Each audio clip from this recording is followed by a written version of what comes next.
मध्य भारत के घने जंगल और ऊंची नीची पहाड़ियां एक कड़वी सच्चाई छुपाते हैं। यहाँ मध्य प्रदेश और महाराष्ट्र की सीमाओं पर आदिवासी समुदाय रहते हैं जो इस धरती के असली बाशिंदे हैं। इतने सालों के विकास के बाद भी ये लोग गरीबी, कुपोषण और बेसिक सुविधाओं की कमी से जूझ रहे हैं। ये वीडियो इन समुदायों की परेशानियों को समझने की कोशिश करेगा, उनके संघर्षों के पीछे के कारणों को एक्सप्लोर करेगा और कुछ सॉल्यूशंस भी सुझाएगा। ये समुदाय अपनी संस्कृति और परंपराओं से भरपूर, अक्सर जियोग्राफिकली आइसोलेटेड होते हैं। ये दूरी उनकी मुश्किलें और बढ़ा देती है, खासकर बेसिक सुविधाओं तक पहुंचने में। जहां एक तरफ भारत तरक्की की राह पर आगे बढ़ रहा है, वहीं ये समुदाय पीछे छूट जाते हैं, उनकी आवाज दबकर रह जाती है। इस सिचुएशन पर तुरंत ध्यान देने की जरूरत है। ये हमारी इंक्लूसिव डेवलपमेंट की कमिटमेंट की परीक्षा है, एक ऐसा डेवलपमेंट जो आखिरी इंसान तक पहुंचे और हमारे समाज के सबसे कमजोर वर्गों को ऊपर उठाए। इन क्षेत्रों में आदिवासी समुदायों पर गरीबी का साया मंडराता रहता है। स्थिर आय के साधनों का अभाव, रोजगार के सीमित अवसर और कम कृषि उत्पादकता उनकी आर्थिक तंगी में योगदान करते हैं। सामाजिक, आर्थिक और जाति जनगणना के आंकड़े एक भयावह तस्वीर पेश करते हैं। इन क्षेत्रों में घरों का एक बड़ा हिस्सा गरीबी रेखा से नीचे आता है। इसका मतलब है रोजी रोटी के लिए संघर्ष, जहां परिवार अक्सर 2 वक्त की रोटी भी नहीं जुटा पाते हैं। आर्थिक अवसरों की कमी अक्सर उन्हें कर्ज और शोषण के चक्र में धकेल देती है, जिससे उनकी गरीबी और बढ़ जाती है। इस गहरी जड़ें जमा चुकी गरीबी को दूर करने के लिए एक बहुआयामी दृष्टिकोण की आवश्यकता है, जो आय सृजन, कौशल विकास और वित्तीय समावेशन योजनाओं तक पहुंच पर केंद्रित हो। कुपोषण एक ऐसी बीमारी है जो आदिवासी बच्चों को चुपचाप अपनी चपेट में ले रही है। पौष्टिक भोजन की कमी, खराब साफ सफाई और अपर्याप्त स्वास्थ्य सेवाओं के कारण बच्चों का ठीक से विकास नहीं हो पाता। वे कमजोर रह जाते हैं और उनमें कई पोषक तत्वों की कमी हो जाती है। इन इलाकों में जाकर देखने पर दिल दहला देने वाली सच्चाई सामने आती है। पेट फूला हुआ, जो कुपोषण का एक स्पष्ट संकेत है, ऐसे बच्चे आम दिखाई देते हैं। गर्भवती महिलाओं और स्तनपान कराने वाली माताओं के लिए यह स्थिति और भी विकट है, क्योंकि इसका असर मां और बच्चे दोनों की सेहत पर पड़ता है। कुपोषण को दूर करने के लिए एक व्यापक रणनीति की आवश्यकता है, जिसमें खाद्य सुरक्षा में सुधार, खाने में विविधता को बढ़ावा देना और स्वास्थ्य सेवाओं, खासकर जमीनी स्तर पर, को मजबूत बनाना शामिल है। कई आदिवासी समुदायों के लिए अच्छी स्वास्थ्य सेवाएं एक सपने जैसी हैं। स्वास्थ्य सेवाओं के बुनियादी ढांचे की कमी और डॉक्टरों और मेडिकल स्टाफ की कमी, खासकर दूर दराज के इलाकों में समय पर और सस्ती स्वास्थ्य सेवाओं तक पहुंच में बड़ी बाधाएं पैदा करती है। पारंपरिक मान्यताओं और प्रथाओं का प्रचलन स्थिति को और भी बदतर बना देता है, जो अक्सर लोगों को आधुनिक चिकित्सा उपचार लेने से रोकता है।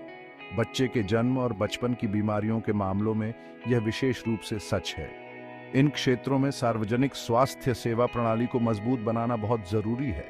इसमें अच्छी तरह से सुसज्जित स्वास्थ्य केंद्र स्थापित करना, आवश्यक दवाओं की उपलब्धता सुनिश्चित करना और योग्य चिकित्सा पेशेवरों की भर्ती और उन्हें बनाए रखना शामिल है।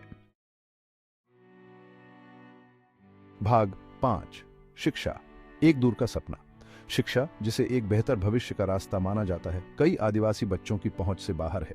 स्कूल छोड़ने की उच्च दर, खासकर माध्यमिक और उच्चतर माध्यमिक स्तर पर, गरीबी और अशिक्षा के चक्र को कायम रखती है। इस निराशाजनक स्थिति के लिए कई कारण जिम्मेदार हैं। इनमें गरीबी शामिल है, जो बच्चों को स्कूल छोड़कर अपने परिवार का समर्थन करने के लिए काम करने पर मजबूर करती है। शिक्षा के महत्व के बारे में जागरूकता की कमी और उनके गांवों के पास स्कूलों की अनुपलब्धता। सरकार के शिक्षा का अधिकार अधिनियम ने प्राथमिक शिक्षा को मुफ्त और अनिवार्य बना दिया है। हालांकि प्रभावी कार्यान्वयन सुनिश्चित करने में चुनौतियां बनी हुई हैं, खासकर दूर दराज के आदिवासी क्षेत्रों में। भाग 6, आजीविका का संकट। आदिवासी समुदायों की पारंपरिक आजीविका, जो उनके जंगलों से गहराई से जुड़ी हुई है, खतरे में है। वनों की कटाई, खनन गतिविधियों और उद्योगों की स्थापना के कारण उनके पारंपरिक भरण पोषण के साधन समाप्त हो गए हैं। अपनी जमीन और जंगलों से इस विस्थापन का उनके जीवन पर विनाशकारी प्रभाव पड़ा है। इसने न केवल उनसे उनकी आजीविका छीनी है, बल्कि उनकी सांस्कृतिक पहचान को भी नष्ट कर दिया है। उनके पारंपरिक ज्ञान और प्रथाओं के महत्व को समझना बहुत जरूरी है। वन आधारित उद्यमों और पर्यावरण पर्यटन जैसे स्थायी आजीविका को बढ़ावा देना इन समुदायों को सशक्त बना सकता है और उनकी सांस्कृतिक विरासत के संरक्षण को सुनिश्चित कर सकता है। भाग 7 वन अधिकार और भूमि अलगाव। 2006 का वन अधिकार कानून एक ऐतिहासिक कानून था जिसका उद्देश्य वन में रहने वाले समुदायों के वन अधिकारों को मान्यता देना और उन्हें निहित करना था। हालांकि इस अधिनियम का कार्यान्वयन संतोषजनक नहीं रहा है। आदिवासी समुदायों को अपने भूमि अधिकारों को सुरक्षित करने में चुनौतियों का सामना करना पड़ रहा है। ये प्रक्रिया अक्सर धीमी और बोझिल होती है और इसमें कई तरह की अड़चनें आती हैं। इससे वे शोषण और जमीन हड़पने की चपेट में आ जाते हैं। आदिवासी समुदायों की आजीविका और कल्याण को सुरक्षित करने के लिए वन अधिकार अधिनियम का प्रभावी कार्यान्वयन महत्वपूर्ण है। इसके लिए भूमि के मालिकाना हक देने की प्रक्रिया को सरल बनाने, उनके अधिकारों के बारे में जागरूकता बढ़ाने और अतिक्रमण से अपनी जमीन की रक्षा करने के लिए उन्हें सशक्त बनाने की आवश्यकता है। भाग 8 नीतियों का भार, सफलताएं और विफलताएं। पिछले कुछ वर्षों में आदिवासी समुदायों की सामाजिक आर्थिक स्थिति को ऊपर उठाने के लिए कई नीतियां और कार्यक्रम शुरू किए गए हैं। जहां इनमें से कुछ पहलों के सकारात्मक परिणाम मिले हैं, वहीं कई अपने इच्छित लक्ष्यों को प्राप्त करने में विफल रही हैं। मुख्य चुनौतियों में से एक लक्षित दृष्टिकोण की कमी है। नीतियां अक्सर आदिवासी समुदायों की विशिष्ट आवश्यकताओं और आकांक्षाओं पर विचार करने में विफल रहती हैं। यह एक ही नाप के लिए सभी फिट दृष्टिकोण अक्सर अप्रभावी कार्यान्वयन और सीमित प्रभाव की ओर ले जाता है।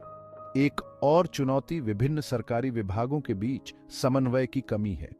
यह अक्सर प्रयासों के दोहराव और कार्यक्रम के कार्यान्वयन में तालमेल की कमी की ओर जाता है। भाग 9 शासन और भ्रष्टाचार की भूमिका। नीतियों और कार्यक्रमों के प्रभावी कार्यान्वयन के लिए सुशासन और पारदर्शिता आवश्यक है। हालांकि भ्रष्टाचार, लीकेज और जवाबदेही की कमी अक्सर व्यवस्था को प्रभावित करती है।